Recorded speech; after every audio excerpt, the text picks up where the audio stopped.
Bharatiya Janata party एक term इस्तेमाल करती है हिंदुत्व, और हिंदुत्व की राजनीति ही भाजपा की पृष्ठभूमि में रही है। अयोध्या की बात करें तो हिंदुत्व अपने पूरे चरम पर है।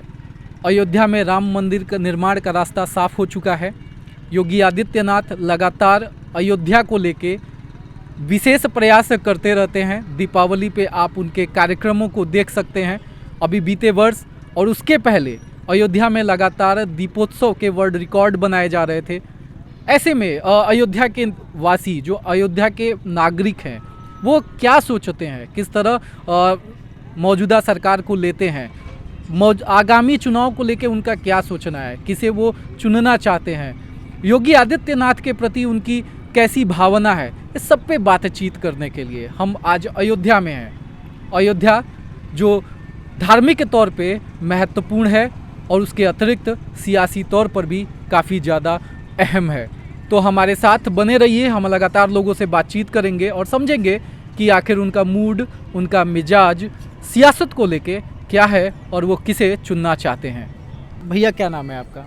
मैं आचार्य रजनीश शरण जी महाराज अयोध्या प्रवचन करता। अच्छा, प्रवचन करते हैं। ये बताइए, अयोध्या में योगी सरकार के आने के बाद किस तरह के परिवर्तन हुए? देखिए, योगी सरकार ही आई है जो राम राज्य की आपको आशा दिखा पड़ रहा है। अयोध्या में मतलब जब से ही मुख्यमंत्री योगी जी बने तो जो राम पैड़ी में पूरा जल भरा हुआ था आज एक स्पॉट के रूप में तैयार है। अच्छा, ये पर्यटन, हाँ, पर्यटन स्थल के रूप में विकसित हो गया है। बिल्कुल, मतलब जो विकसित होना चाहिए। और दीपोत्सव जो मनाया जा रहा है पूरे वर्ल्ड फेमस, ये कभी आज तक हम लोगों ने देखा ही नहीं। अच्छा, अयोध्या में आप कब से हैं? अयोध्या में हमको हो गया 15-17 वर्ष। 5 साल पूर्व 2017 के पहले की अयोध्या कैसी थी? अयोध्या मतलब वो विकास नहीं था। जो नालियों का बहाव था वो पूरे आकर इसी रामपेड़ी में ही गिरता रहा। अच्छा, योगी जी का देन है जो कि रामपेड़ी में अब आज एक भी नाली नहीं है। सारे नालियों का सीवर बना दिया गया, रोड भी वीआईपी हो गए, निश्चिंत आदमी घूम रहा है। पहले यह था कि 7 बजे के बाद, शाम के बाद आप निकल नहीं सकते थे। अच्छा, ऐसी स्थिति क्यों अयोध्या में थी? अपराध ज़्यादा था? अपराध ज़्यादा था। अभी अपराधी भय खा रहे हैं। बिल्कुल दहशत में है। मतलब अपराधी अब कुछ बोल नहीं सकते, बोले कि उनका तुरंत अंदर जाना निश्चित है। अच्छा, प्रियंका गांधी बड़ा एक्टिव है यूपी में, क्या लगता है? अब गांधी परिवार का तो बात ही ना करिए, गांधी परिवार का जमानत ही जब्त है।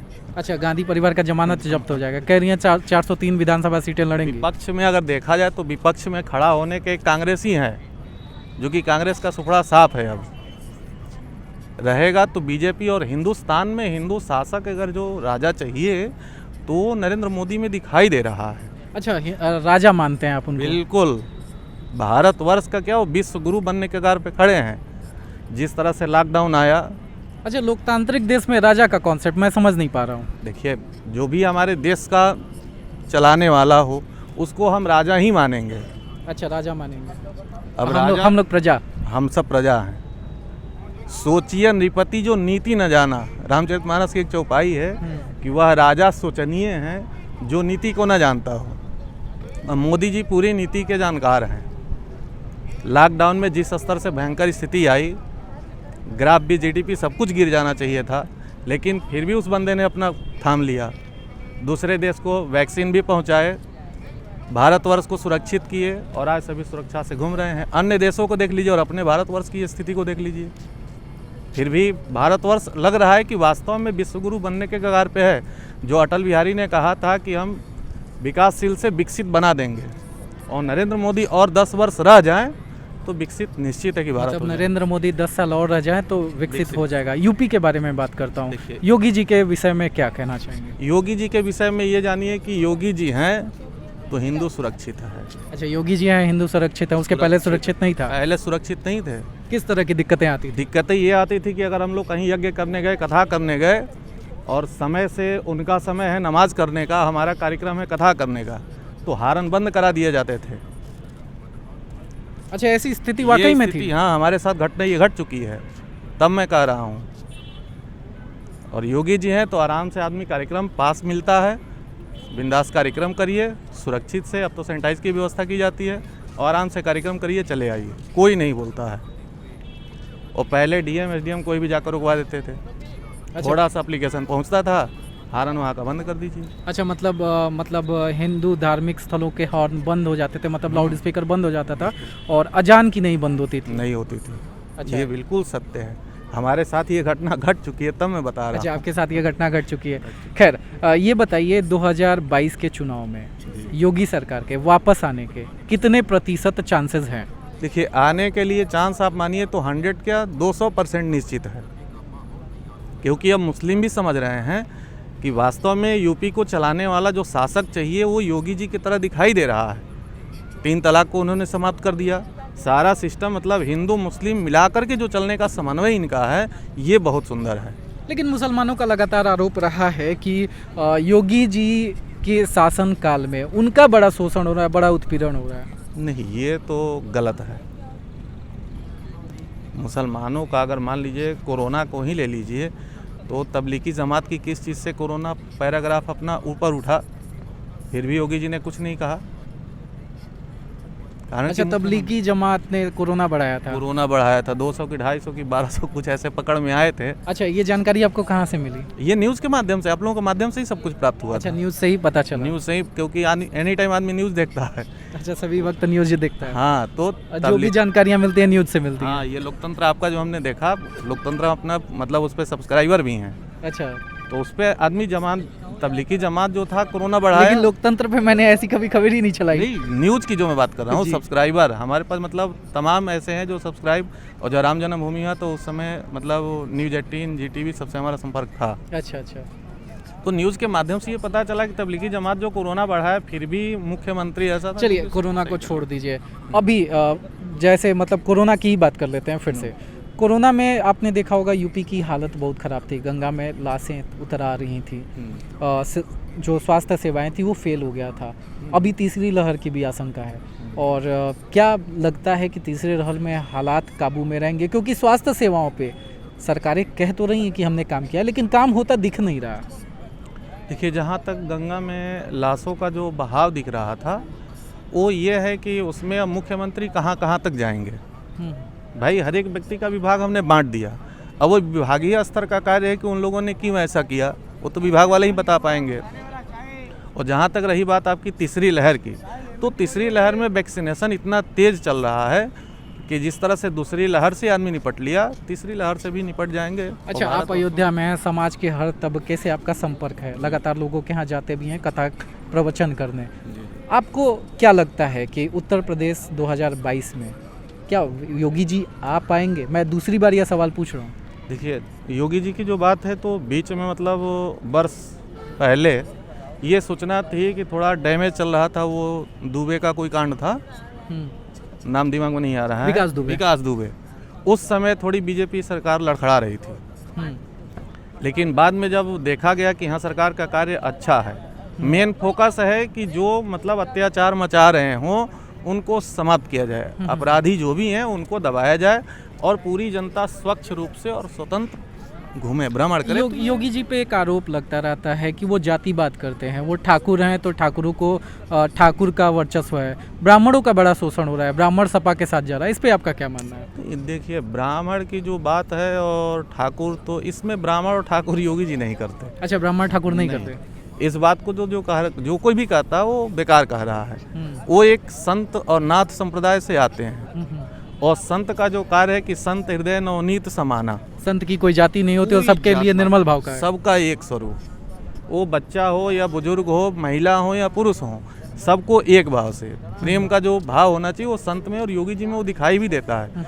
योगी जी जब गोरखपुर से विधायक इत्यादि जो थे, उस समय के सांसद थे 5 बार में, उस समय के भाषण में और अब के भाषण में बदलाव आप देखेंगे।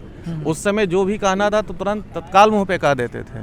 अब है कि हमको पूरे उत्तर प्रदेश के जनता को लेकर चलना है, मतलब सीएम की गरिमा का ख्याल रख रहे हैं। पूरा मतलब एकदम भाव से, जिस स्तर से चाहिए उस स्तर से वो लेकर के चल रहे हैं, तो ऐसा सीएम जरूरी है।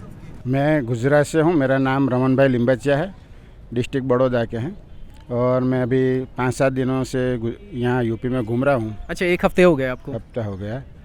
लखनऊ में घूमा हूँ, अयोध्या में घूमा हूँ, और अभी आज छपैया में भी घूम के आया हूँ। मैं आज से 12 साल पहले भी यहाँ पर आया था, मगर आज जो मैं देख रहा हूँ बहुत सारा परिवर्तन मिल रहा है। और बहुत जगह, वो पहले भी आपने शायद देखा होगा कि मुझे खास कर ये बात बतानी है कि वो गंदगी जो थी पहले बहुत गंदगी दिखती थी, अभी साफ़ सुथरा ये यूपी देख रहा है। उतना नहीं बल्कि बहुत सारी जगहों पर बहुत सारा परिवर्तन भी देखने के लिए मिलता है। ज़्यादातर जो धार्मिक स्थान है, जो धार्मिक स्थानों पर हम देखते थे तो गंदगी ज़्यादा रहती थी, बहुत लोग भीड़ में खड़े रहते थे और इनकी वजह से बहुत सारे प्रॉब्लम भी होते थे। अभी हम देख रहे हैं तो बहुत सारे स्थल पर हम जाके आए तो हमें बहुत अच्छा लगा कि जो गुजरात में है इससे भी अच्छा शायद ये यूपी में भी अच्छा काम कर रहे हैं। तो ऐसा नहीं है कि मोदी जी के भक्त है और योगी जी के भक्त है, भक्त की बात नहीं है, मगर हर कोई पार्टी का अच्छा काम करना चाहिए, परिवर्तन लाना चाहिए। जो पहले चलता था इससे अच्छा काम करेंगे तो दोबारा आएंगे। ऐसा तो है ही नहीं कि भाई चलो अब भक्त हो जाने से काम हो जाता है। काम बिल्कुल बिल्कुल, अगर आप अच्छा काम कर रहे हैं तो सरकारें रिपीट होती हैं। बिल्कुल हम यही कहेंगे कि काम अच्छा रहता है तो दोबारा रिपीट सरकार होती ही रहती है। भारतीय जनता पार्टी एक टर्म इस्तेमाल करती है हिंदुत्व, और अयोध्या में राम मंदिर निर्माण का रास्ता साफ हो गया है। भारतीय जनता पार्टी कह रही है कि हिंदुत्व का वैभव बढ़ रहा है। आप बताइए क्या वो मतलब वाकई में हिंदुत्व का वैभव बढ़ रहा है? देखिए, हिंदुत्व का वैभव जो भी है, समझे, ये आप इसको भी जानते हैं कि जनता जो है एक होती है, ठीक है। जनता को एक चाहोगे तो एक होगा। अब इन्होंने दुराज पैदा करवा दिया। दुराज क्या पैदा हो गया? अभी जिस तरीके मुसलमानों का जो भी कह रहे हैं, ठीक है, वो गलत प्रभाव जा रहा है लोगों पे। अच्छा, मुस्लिमों पे इसका गलत प्रभाव जा रहा है? गलत प्रभाव इसलिए जा रहा है क्योंकि इन्होंने जो है आपने सुना होगा, बहुत करीब 3 महीने या 4 महीने हुए, इन्होंने यही कहा था कि तुम अगर एक मारोगे तो हम 100 मारेंगे। कानपुर की घटना है, शायद कानपुर में ये बात हुई। ये मारने और मरने की बात है। सुनिए, लखीमपुर नहीं, मारने देखिए, लखीमपुर में जो केस हुआ उसको भी आपने देखा, ठीक है। वो बेचारे सो रहे थे, उन्होंने, वो मंत्री जी बीजेपी के थे, वो भी मीडिया के सामने आए, वो भी अभी कल या परसों के भड़क गए, वो भी आप जानते होंगे, आप मीडिया से, ठीक है। तो कहने का मतलब है इनमें एक जोश आ गया है, बात समझ रहे हैं। राम जी ये नहीं कहते कि जो है आप हमारी पूजा हमेशा 24 घंटे करिए। राम जी ये कहते हैं कि जब पेट में अनाज रहेगा, ठीक है, तो सारा राम राम होगा। बाकी किसानों का जिस तरीके से उपयोग हुआ उसको भी आपने देखा, है ना। और ये ऑलरेडी होता रहता है। देखिए, जनता ये चाहती है भैया कि मंदिर बने, मस्जिद बने, जो भी है, लेकिन एकता होगी, ठीक है। जैसा कि हम लगातार चुनाव को लेकर बातचीत कर रहे हैं, हमारे साथ, नाम क्या है आपका? सुनील कुमार मिश्रा। अच्छा सुनील जी, कितने दिन हो गए आपको अयोध्या में रहते हुए? ये जो पहला लॉकडाउन जो लगा था, जस्ट उसके बाद मैंने यहाँ पर प्रॉपर मैं रह रहा हूँ यहाँ पर। अच्छा, पहला लॉकडाउन लगने के बाद। इसके पहले कहाँ थे? यहाँ पर हम बिहार रहते थे। अच्छा, बिहार रहते थे जी। यानी यूपी में आप रहते हैं पहले लॉकडाउन के बाद से? जी मतलब 1-1.5 साल हुआ? जी। अयोध्या 1.5 साल प्लस हो रहा है। अच्छा, 1.5 साल प्लस हो गया है। अयोध्या में आपका एक्सपीरियंस कैसा है? विकास का काम कैसा हो रहा है? बहुत सुंदर हुआ है और होते जा रहा है। अच्छा, होते जा रहा है। बिल्कुल। आप संतुष्ट हैं इन कामों से? बिल्कुल संतुष्ट हैं। आपकी एनालिसिस में पूछूं तो इस बार उत्तर प्रदेश में किसकी सरकार आ रही है? योगी जी की सरकार बिल्कुल आएगी। अच्छा, जो योगी जी की सरकार आएगी। कोई कितना हो, कोई मेहनत कर ले, चाहे कुछ भी कर ले, लेकिन सबकी मेहनत को दबाते हुए योगी जी आएंगे। अच्छा, ये कंफर्म दिख रहा है। अच्छा, योगी जी आ रहे हैं। योगी जी की क्या खास बात है जो आपको ज़्यादा पसंद आती है?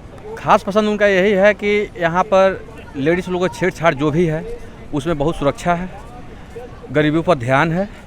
हर मामले में जो भी कहा जाए, जितना भी कहें, योगी जी के लिए ही कम ही हम कह पाएंगे। राम की नगरी में हम लोग, राम राज्य का दावा करती है सरकार, तो क्या वाकई में राम राज्य आ गया है? अपराध बिल्कुल खत्म हो गया है?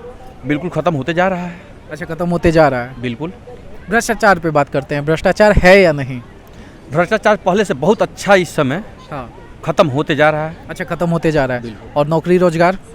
नौकरी के मामले में तो मैं कुछ नहीं कह पाऊँगा, लेकिन रोजगार के मामले में सही है। अच्छा, लोन मिल रही है हर तरीके से। अच्छा, लोन मिल जा रहा है जी। आपने लोन कभी लिया है? हमने प्रयास ही नहीं किया है। अच्छा, आपने लेकिन प्रयास ही नहीं किया? अगल बगल पड़ोसियों को मिला है जिससे मैं जानता हूँ। पब्लिक भी जो भी हैं यहाँ पर पड़ोसी लोग संतुष्ट हैं, जिससे मैं वाकिफ हूँ। अखिलेश भी लड़ रहे हैं, कह रहे हैं 403 विधानसभा पूरा जीतेंगे। प्रियंका गांधी भी 403 पे लड़ रही हैं और दावा है कि वो भी चुनाव जीत सकती हैं। मैंने आपसे क्या कहा, कोई कितना हूँ मेहनत कर ले, लेकिन योगी जी को कोई दबा नहीं सकता है। अच्छा, योगी जी को कोई दबा नहीं सकता। नहीं, अच्छा, ये योगी सरकार पे लगातार आरोप लगे हैं कि वो ब्राह्मणों का मतलब ब्राह्मणों के प्रति उसका रवैया नकारात्मक है। आप भी ब्राह्मण हैं। ब्राह्मण हूँ मैं, लेकिन मैं यही कह रहा हूँ कि मैं अगर गलत करूँगा तो गलत का फल मुझे मिलेगा, और जो सही करेगा वो सही का फल ही पाएगा। अब इसके आगे मैं इसके मामले में क्या कहूँ। अच्छा भैया, एक चीज़ मैं और समझना चाहूँगा, चूँकि जातीय फैक्टर, मैंने सवाल भी जातिवादिता से यही पूछा कि ब्राह्मण है, ब्राह्मणों के खिलाफ योगी सरकार है, लेकिन एक बात बताइए, क्या वास्तव में फ़र्क पड़ता है कि कोई ब्राह्मण है या कोई दलित है, कोई क्षत्रिय है, उसका नेता अगर लड़ रहा हो तो लोग उसको चुनाव जिताते हैं कि मुद्दे ही अहम होते हैं? नहीं, ये सब जो मामले हैं सो हर पब्लिक का अपना अपना सोच पे डिपेंड करता है। हम जो सोचेंगे, जैसे रहेंगे, उसी तरीके के सोचेंगे। ऐसा कुछ योगी सरकार में हमारे दिखने में कुछ ऐसा नहीं है। उनको जब भी मैं भाषण में या कुछ भी तरह के देखता हूँ, चाहे जो भी कुछ करते हैं, सबको एक समान तरीके से करते हैं। उनको ये नहीं कि दलित है तो उनको अलग, ब्राह्मण है तो अलग, ठाकुर है तो अलग, या मुस्लिम है तो अलग, वो सबको एक नज़र से देखते हैं। उनका कहने का मतलब यही है कि सब कोई अपना उत्तर प्रदेश में है, इंडिया में है, तो इंडिया का गुण गाएं। अगर पाकिस्तान या किसी अदर कंट्री का अगर गुणगान कोई करता है तो हम कभी भी माफ़ नहीं कर सकते। उनका बस यही सिद्धांत है। ऐसे मैं संतुष्ट हूँ कि अगर मैं इंडिया का नमक और रोटी खा रहा हूँ, अनाज खा रहा हूँ, तो हमें भी इंडिया का गुणगान गाना चाहिए। अच्छा, गुणगान गाना चाहिए। तो हमारे साथ भैया थे और ये योगी जी को कह रहे हैं कि योगी जी दोबारा आ रहे हैं, सरकार उनकी बनेगी, और कोई चाहे कितना भी जोर लगा ले, योगी जी को डिगा नहीं सकता है। बहुत बहुत धन्यवाद।